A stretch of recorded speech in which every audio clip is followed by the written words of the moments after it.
Сонан соң, құрметті бауырлар, қажылыққа бара алмай қалған азаматтарға айтатыным, шамаңыз жетсе, арапа күні ораза тұтыңыз.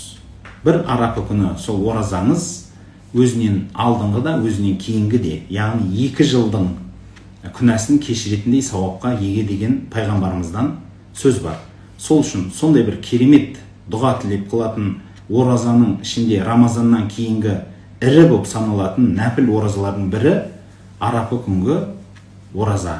Ендеше құрбан айттың арапысын сіз қажылықта болмасаңыз, үйде болсаңыз, уақытыңыз жетіп, шамаңыз, денсаулығыңыз көтерсе, сол күні ораза тұтыңыз. Ол 8 июль күні.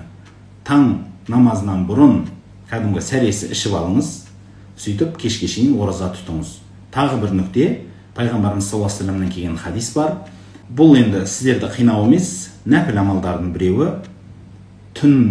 Айттың түнін, яғни арапа кешке жақыннан таңға шейін ғибадат құлшылықпен ләйләтул қадырды еске түсіріп көрсеңіздер болады.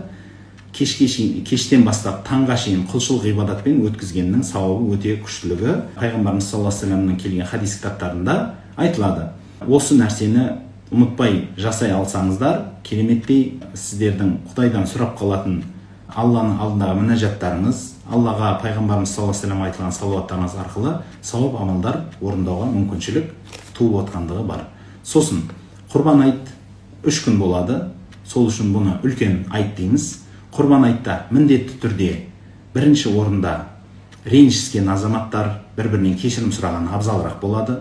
Сіз ол кісі сіздің ақыңызды жеп қойса да бірінші орында кешірім сұраған адам бірінші жәннатқа кіретіндігін ұмытпаңыз.